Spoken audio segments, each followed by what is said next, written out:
thermal is related to the heat form. Okay, thermal is related to the heat energy. For example आता बघू आपण काय केलं. आपण एक कंटेनर घेतलाय आणि या कंटेनर मध्ये आपण काय केले, जे आपण रोज सकाळी पितो, एक ग्लासभर दूध घेतलंय, जे गरम केले. Okay, that container will have the milk. That milk is boiled little bit, we given the some more heat to that milk, आणि ते थोडंसं आणखी गरम झालं म्हणजे आपण पिऊ नाही शकत आहे. मग आपण काय केलं, हे जे मिल्कचा जो काही तुमचा कंटेनर आहे, जो काही ग्लास आहे, तो मी रूम मध्ये ठेवला, टेबलवर काढून ठेवला, आणि आफ्टर 15 मिनिट्स आफ्टर 10 मिनिट्स जर मी ते मिल्कचं टेम्परेचर चेक केलं तर काय झालंय, थोडंसं थंड झालंय, जे आपण पिऊ शकतो. असं का झालं? Why this happened? Okay, I have done what? The condition is what? नीट थोडंसं व्यवस्थित लक्ष द्या. What is that? Thermal properties पाहतोय आपण. काय झालं, एक दूध आहे किंवा पाणी आहे, व्हॉटएव्हर इज दॅट, एखादं लिक्विड आहे जे आपण खूप गरम केलं. गरम किती केलं? साधारणतः 80 डिग्री सेल्सिअस एवढं टेम्परेचर झालंय, आणि आपण काय केलं, ते कंटेनरची हीट बंद केली आणि ते कंटेनर काढून शेजारी ठेवलं प्लॅटफॉर्म वरती. काही वेळामध्ये आफ्टर 15 मिनिट्स आफ्टर 20 मिनिट्स जर आपण गेलो आणि त्याचं टेम्परेचर चेक केलं तर थोडंसं थंड झालेलं असतं. असं का होतं? काय झालं मग, याला जे म्हणतो आपण कंटेनर आहे, याला काय म्हटलं मी, it is called the system temperature. आणि बाहेर जी रूम आहे तुमची, याला काय म्हणतो आपण, it is called the environmental temperature. Okay, ही एक first condition. Okay, second condition काय झाली आहे, एक फ्रीज आहे आपल्याकडे. त्या फ्रीज मध्ये आपण काय ठेवलं, एखादं काय ठेवलंय आपण, म्हणून की पाणी ठेवलंय किंवा एखादं सबस्टन्स ठेवलाय, ज्यूस आहे for example. That juice is what I have placed in the fridge. कसा असेल तो juice, if it is a bottle of a juice आणि त्याच्यामध्ये ज्यूस असेल, नाव it is a juice, that juice will have थंड झाला म्हणजे अराउंड किती असेल, एक असेल 2 डिग्री सेल्सिअस, 3, 4, 5, 6 असेल. आपण गृहीत धरून चालू की 6 डिग्री सेल्सिअस पर्यंत थंड झालेला ज्यूस आहे. इतका थंड पिऊ नाही शकत आपण तो थोड्या वेळासाठी बाहेर काढून ठेवला तर तो काय होतो, आणखीन थंड होतो, आहे तेवढाच राहतो का, थोडासा आणखीन नॉर्मलला येतो, म्हणजे पिऊ शकेल आपण असा नॉर्मलला येतो. ओके, मग इथे पण हा कोण झाला, सिस्टीम टेम्परेचर आहे, आणि ज्या रूम मध्ये तुम्ही काढून ठेवली ज्यूसची बॉटल, ते पण काय झालं, एन्व्हायरमेंटल टेम्परेचर आहे. दोन्ही आपलेच ऑब्झर्वेशन आहेत, बरोबर का. इथे काय झालं होतं, जिथे तुमची सिस्टीम खूप जास्त गरम आहे ती काय झाली, थोडीशी थंड झाली, आणि इथे काय झालंय, जी थंड आहे ती गरम झाली. असं का झालं मग, why this happened, why this happened, कोण सांगेल. दोन्हीकडे वेगळे वेगळे झाले की नाही. हा गरम होता, त्याला काय केलं, सिस्टीम एन्व्हायरमेंट थंड केलंय, आणि जो ऑलरेडी खरंच थंड होता त्याला काय केलं, आणखी थोडंसं गरम केलं. या दोन्ही गोष्टी साधारण काय, what is the similarity between this two observations, what is the similarity, येईल सांगता. बॅलन्सिंग होत आहे, बॅलन्सिंग. जसं की as we are knowing the Einstein's rule, energy rule. What is the energy rule, energy can not be created not destroyed, it is only what transfer from one form of energy to the other form. त्याचंच दुसरा version काय आहे की energy जी आहे ती constant राहते, आणि हाय लेवलवरून काय होते, it will go to the lower level and it will manage और it will balances the equilibrium. याचा अर्थ असा होतो की उंच ठिकाण आहे आणि लोअर ठिकाण आहे, तर पाणी वरतून खाली येतं तर खालून वर जाईल, हाईट वरून खाली येईल ना. So this is what always any energy will go from what, it will go from high region to the low region. So this is the universal rule. एखादी गोष्ट जास्त आहे, एखादी गोष्ट कमी आहे, सो हाय कडनं नेहमी फ्लो कुठे जातो, it will go towards the low, आणि after certain time they will have the equilibrium always. Okay, so equilibrium म्हणजे काय, फॉर एक्झाम्पल काय आहे, हिला मी काय दिलं, नेहमीच उदाहरण आपलं, हिला मी दिले 5 चॉकलेट्स, ठीक आहे, 5 दिले आणि हिला दिले 3 चॉकलेट्स. आता जास्त कोणाकडे आहेत, हिच्याकडे किती चॉकलेट झाले, 5. So it will have the high value, high आपण म्हणत ते कॉन्सन्ट्रेशन आहे. हिच्याकडे किती आहे, 3च आहे, हिचं काय झालं, लो. सो मी हिला 5 दिले, हिला किती दिले, 3. आता दोघींचे चॉकलेट्स एकत्र केले, या दोघींनीच काय केलं, दोघींचे चॉकलेट एकत्र केले, आता किती होतात, 8. हिनं किती घेतले, 4, आणि हिनं किती घेतले, 4. आता दोघींकडे इक्वल झाले का, yes. So by default I have given the 5 chocolates to her and 3 chocolates to her. After some times त्या दोघींनी पण काय केलं, चॉकलेट्स मिक्स केले आणि इक्वली डिस्ट्रीब्यूट केले. आता दोघी इक्वल झाल्या, ठीक आहे. This is the nature's rule except money. Except money काय आहे की हाय कॉन्सन्ट्रेशन कडून नेहमी कुठे जातं, गोष्ट लो कॉन्सन्ट्रेशनला जाते. सो जेव्हा इक्विलिब्रियम येईल, इक्विलिब्रियमला दोन्ही गोष्टी काय असतील, इक्वल असतील. जसं की इथे काय झालंय, सिस्टीम टेम्परेचर किती आहे, 80, ज्याला आपण गरम केलंय.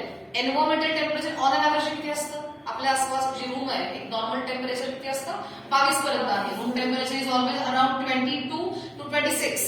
ओके, सो रूम किती आहे आता आपली, 22 आहे, आणि हे किती आहे, 80. सो यावेळेला काय होणार आहे, हीट कुठून कुठे जाणार आहे, heat will come from system to the environment. System कडे कुठे येईल? एन्व्हायरमेंट कडे येईल. कारण इथे किती चॉकलेट्स आहेत आता? 5 आणि इथे किती आहेत? 3. सो आता इथले चॉकलेट्स काय होणार आहेत? इकडे येणार आहेत का? For the equal distribution. कधीपर्यंत येत राहतील? जोपर्यंत दोन्ही इक्वल होत नाही तोपर्यंत. याचं 22 आहे, याचं किती होतं?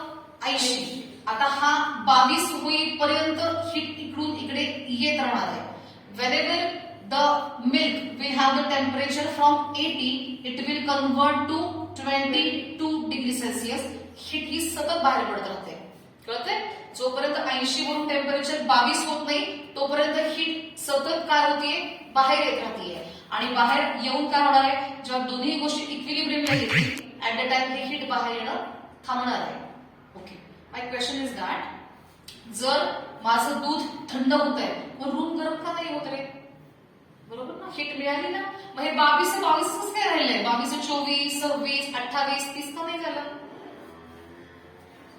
सांगता येईल? सांगा, बरोबर सांगता येईल. बरोबर, माय क्वेश्चन कळालं काय क्वेश्चन आहे? मी सांगितले दूध गरम करून ठेवलंय. ठीक आहे, दूध गरम करून ठेवल्यानंतर दुधाचं टेम्परेचर किती होतं? 80 होतं. मग काय झालं? रूम एन्व्हायरमेंटल टेम्परेचर किती आहे? 22. जसं मग असे 5 चॉकलेट होते आणि 3 होते. हिनं देऊन टाकले 1 हिला, 4 इक्वल झाले. 5 मधली 1 इकडे आल्यावरती याच्याकडे 1 दिल्यावर झाले किती? 4. हिच्याकडे किती होते? 3. 1 दिल्यावर वाढला किती? 4. वाढला ना इकडे, बरोबर. सो दुधाकडचं टेम्परेचर कमी झालंय. गेटिंग? होतंय कमी, मला अगदी मान्य आहे. 22 झालं. मग याने दिल्यावर इकडचं वाढणं कसं नाही? हे का कॉन्स्टंट राहतंय? वाय सांगता येईल का? क्वेश्चन काय आला? हा, तुमच्याकडनं अपेक्षित होतं हे विचारणं मला की मग तुमचं का नाही वाढलं? मग कुठे गेलं? मधल्यामध्ये गायब झालं का?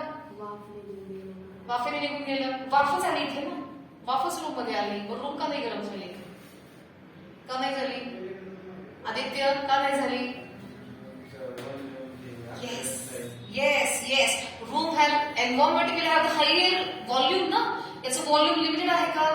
इथल्या पार्टिकलला हिट मिळाली, पार्टिकल काय करेल? त्याची जी मिळाली हिट आहे ती लांब लांब लांब लांब पसरवत जाईल ना. एवढं मोठं युनिव्हर्स आहे. कुठे आपण भिंत बांधली आहे का? आहे का? विंडो ओपन आहे, दरवाजा आहे. सो प्रत्येक येणारा पार्टिकल ज्याने याला हिट दिली तो पार्टिकल काय करेल? कंडक्शन, कन्व्हेक्शन आणि ती हिट पास ऑन करत राहील. सो ती जी हिट आहे एवढ्या मोठ्या व्हॉल्यूम मध्ये पसरेल. सो त्याच्या आसपासची जागा ती कशी गरम होणार नाही, कारण हे परत काय करेल? इक्वली डिस्ट्रीब्यूट करेल hit. So the reason is why, because of the conduction and convection and higher volume of your room, that heat will get dispersed equally everywhere. So room चं टेम्परेचर वाढत नाही. ठीक आहे, आता इथे काय झालंय? Second condition point. इथली सिस्टीम किती होती? 6 डिग्री सेल्सिअस होती आणि रूम किती होती? इथे पण रूम आहे 22 आहे. मग आता काय होईल? इकडून कुठे हिट जाईल? इकडे हिट जाईल. म्हणून हा 6 पासून 6 गुण वाढून किती होतो? 6 गुण वाढून हा होतो 22 डिग्री सेल्सिअस. आणि हा किती झाला? हा कमी होणार आहे का? नाही होणार कमी का? परत तेच रिझन, खूप सगळा व्हॉल्यूम आहे, खूप सगळी हिट आहे. सो याने दिली तरी एवढी लोक आहेत किंवा एवढा व्हॉल्यूम आहे रूमचा, याचं टेम्परेचर कमी नाही होत, ते कॉन्स्टंटच राहतं आणि याचं टेम्परेचर मात्र काय होतं? थोडंसं वाढतं. So in both case what we understood that in both cases there will be what? There will be the transfer of energy, or that is about transfer of heat from high region to the low region to attain the equilibrium condition. To attain the equilibrium. So whenever any hot object is placed in a room, it will lose its heat and attain the equilibrium with the environment. If any colder thing is placed in a room, it gains heat from the environment and it will attain the equilibrium. Getting? So system आणि environment यांचे transfer जे काही होतं हे कोणावर dependent आहे? It will depend upon the system temperature and the environmental temperature. Okay, so I will draw here one rule with what is that? Sign conventions for that. If system temperature is greater than environmental temperature, okay? If system temperature is greater than environmental temperature, कुठून कुठे hit जाईल? System कडून environment कडे का environment कडून system कडे? System कडून. इथे गेलो ना आपण, सिस्टीम हायरला आहे, मग कुठून कुठे गेली? सिस्टीम कडून एन्व्हायरमेंट कडे. हे जे कन्सेप्ट आहे हा डोक्यात ठेवायचा आहे आणि क्वेश्चन कशावरती येतील? क्वेश्चन्स असे येणार आहेत. Okay, they will not give you the figures, they will not give you the lines for this concept you have to keep in your mind आणि याच्यावरती असे क्वेश्चन्स आपल्याला सॉल्व्ह करायचे. What is the question? if system temperature is greater than environmental temperature, the heat will flow from system to the environment, and if system is less than environment, then system is less than environment, then it will flow from environment to the system. He concept कळली का सांगा? कळली? जर system जास्त असेल किंवा एक साधा रूल आहे, जे जास्त असेल ते हिट देईल. जास्त कोण आहे? सिस्टीम. हिट कोण देणार? सिस्टीमच देणार. या दोघांमध्ये जास्त कोण आहे? एन्व्हायरमेंट जास्त आहे. कोण हिट देणार? एन्व्हायरमेंटच देणार. सो बेसिक की point is what? whenever any thing is at a higher level and at a lower level, it will, or any energy will go from higher to the lower. In this sign convention, system is at a higher temperature, it will go or it will give hit to the environment. आणि इथे काय होणार आहे? Environment जास्त आहे, so environment hit देणार आहे. So दोन्ही गोष्टी लक्षात ठेवायच्या. ठीक आहे.